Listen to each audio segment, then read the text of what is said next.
The following video contains spoilers for Toy Story 4. If you haven't seen the movie yet, consider yourself lucky. Hello and welcome to the show. I am Joe Tophat. The Toy Story franchise is one of the greatest animated franchises of all time.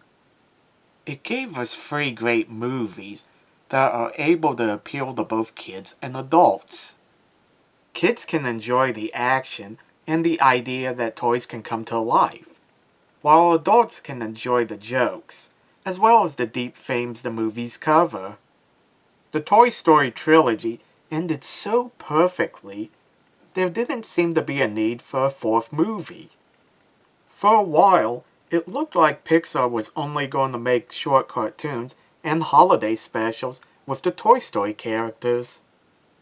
Honestly, I was hoping they would make a Woody's Roundup series to serve as a companion piece to Buzz Lightyear of Star Command. Then came the announcement that they were making Toy Story 4. Was it any good? No, but I seem to be in the minority in that opinion. Here are 5 reasons why Toy Story 4 sucks. Let's begin. Reason number 1. Gabby is a dull villain/antagonist. One of the things that make the Toy Story movies work is that they had interesting villains/antagonists. In the first movie, we had Sid, who loved to torture toys for fun. The second movie had Al, who stole Woody so he can sell him to a museum for money. And the Prospector, a toy who's bitter about never being bought by a kid. He wants to stop Woody from leaving, because he wants to be part of the display. The third movie had Lotso, a teddy bear who smelled like strawberries. He rules the Sunnyside Daycare Center with an iron fist. Like the Prospector, Lotso is bitter about his past, having been replaced by his owner, Daisy, after being left behind from a trip.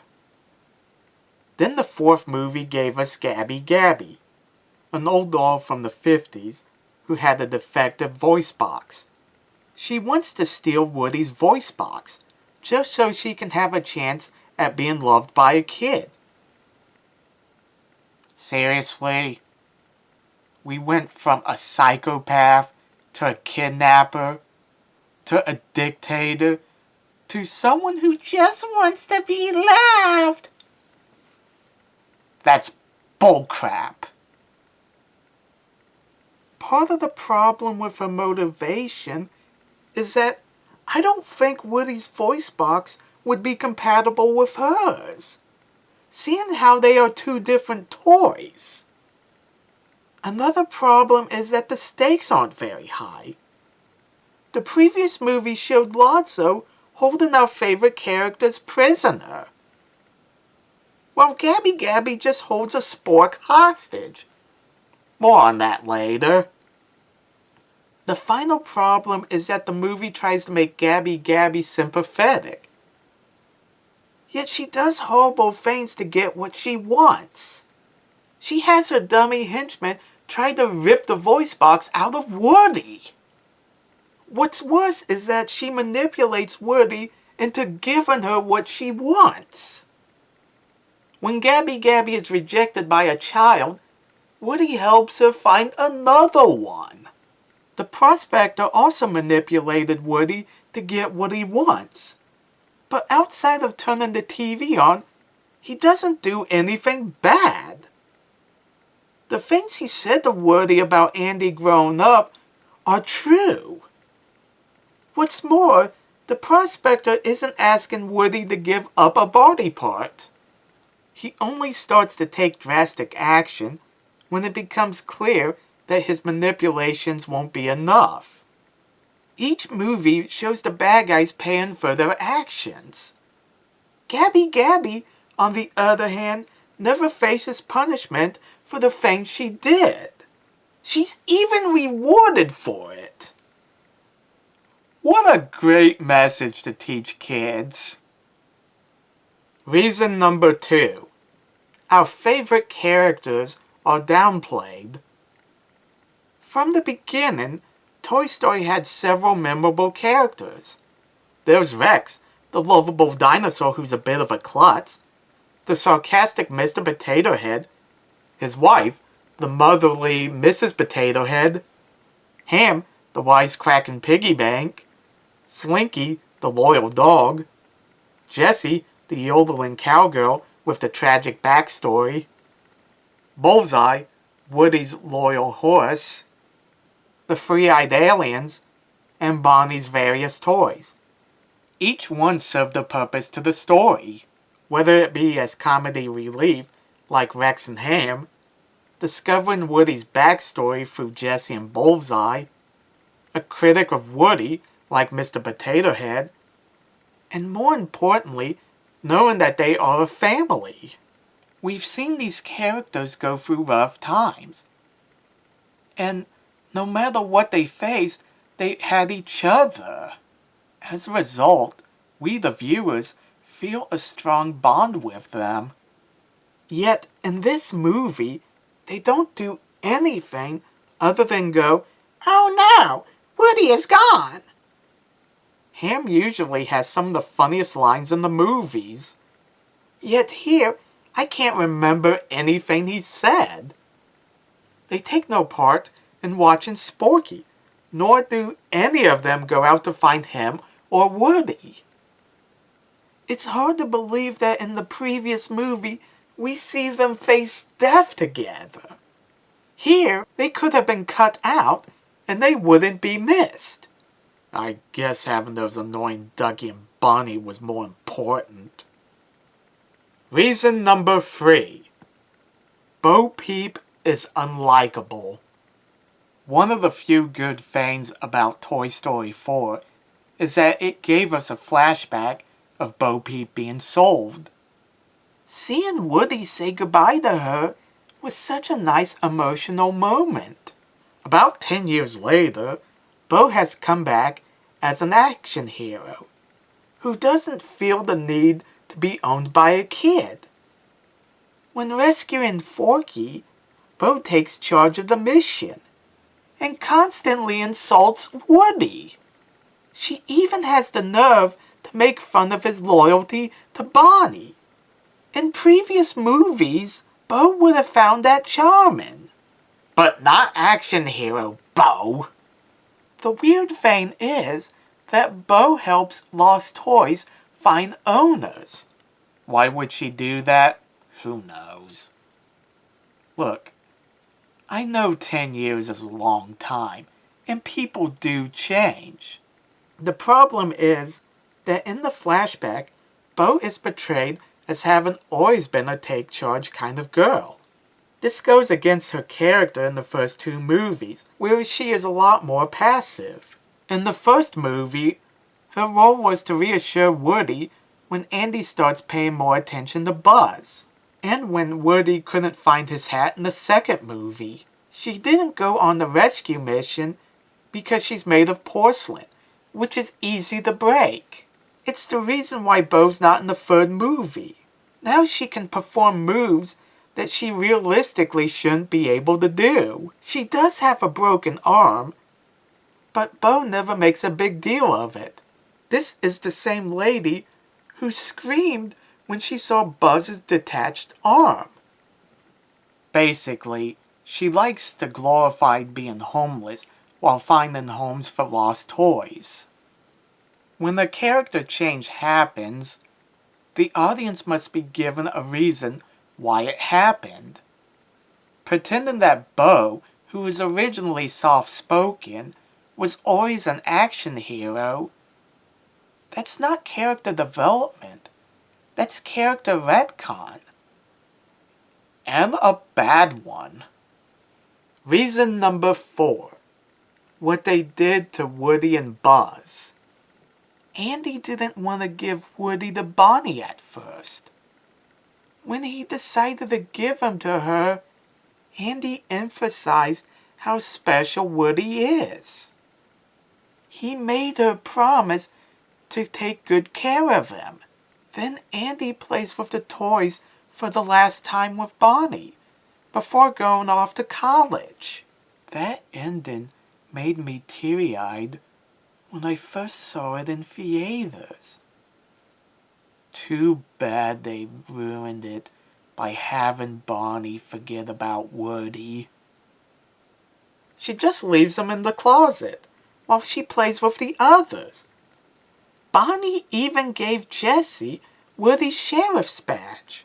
I guess she tuned out Andy's speech on how special Woody is.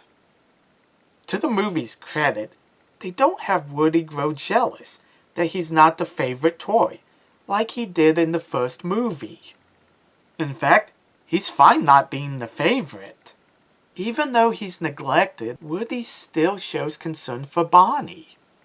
He snuck in her book bag just to make sure she had a good day at kindergarten orientation.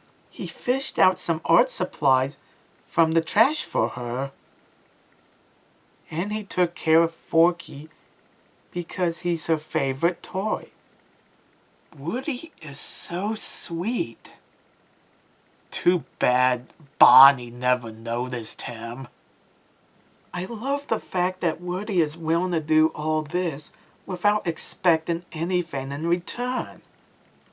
But it would have been nice to see Bonnie show some appreciation, especially since Andy, who wanted to take Woody to college, gave him to her. Not only is Woody neglected by Bonnie, he was belittled by Bo Peep, his love interest. As bad as those things are, they had Woody give up his voice box. Woody, who was special to Andy, who Al was willing to steal, who someone was willing to pay $2,000 in the Halloween special, who is on the same level as Mickey Mouse for iconic cartoon characters, lost his voice box. How could Pixar allow Woody to be permanently damaged? Not only that, they decided to have Woody join Bo Peep and being a homeless toy.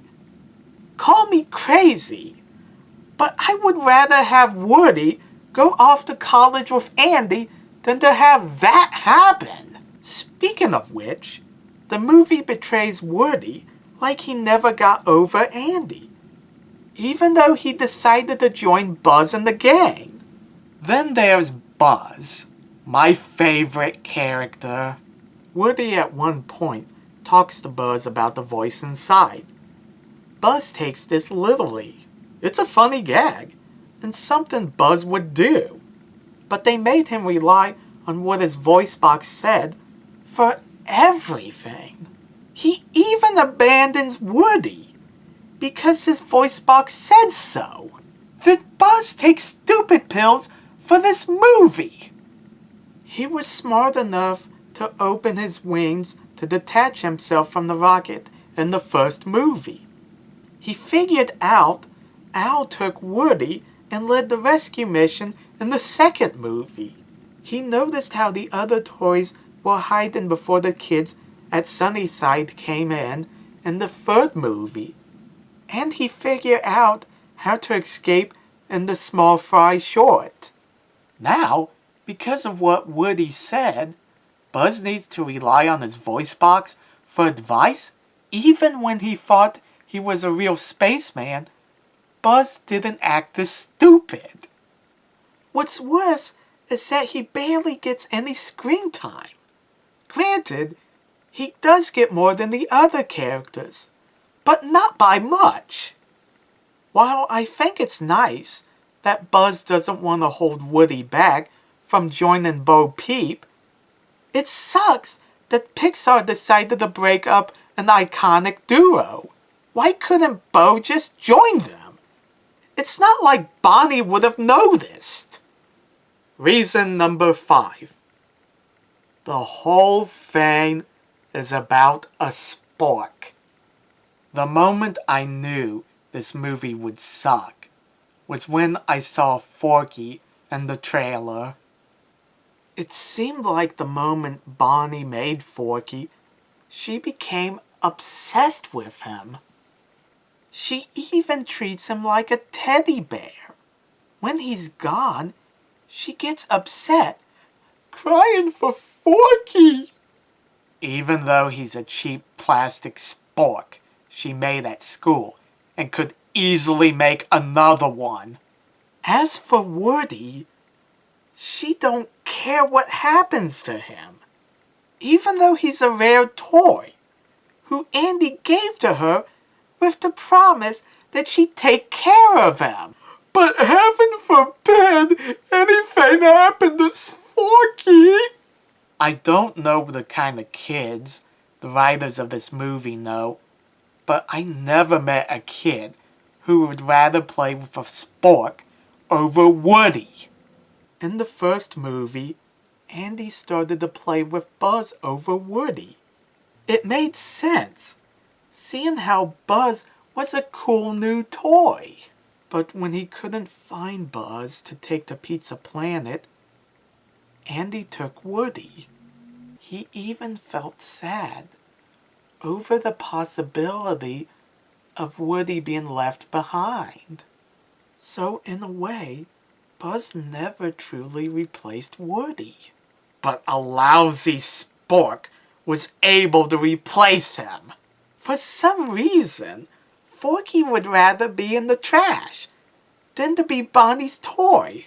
Poor Woody goes through a lot of trouble just to make sure he stays out of the trash. The only reason why Woody gave up his voice box was just so he can get Forky back. In other words, it was this stupid Spork's fault Woody lost his voice box. And it was partially his fault why Woody decided to leave Bonnie. And the other characters got less screen time, all because of this stupid Spork. If Forky had an interesting backstory like Jessie, or an interesting personality like Combat Carl, Mr. Pricklepants, or Ham, I could forgive all the flaws with this movie. But no, he's a dull character who Pixar decided to focus the whole movie on. What's worse is that he caused nothing but problems. And he gets a happy ending. Look, I get that Bonnie wouldn't have the same attachment to Woody as Andy. And I also know that kids play with everyday objects as if they are toys. But Bonnie favoring Forky over Woody hurts the ending of the previous movie. What if Andy wants Woody back? Also, Bonnie enjoys playing with her toys. I find it hard to believe that she would favor a spork over one of her real toys, especially over a long period of time. One of the great things about the Toy Story franchise is seeing various toys we played with as kids. It makes us feel nostalgic. Nobody, I mean nobody, wanted to see a spork. Thanks for watching. Let me know in the comment section what you guys think. And don't forget to like and subscribe. See you later.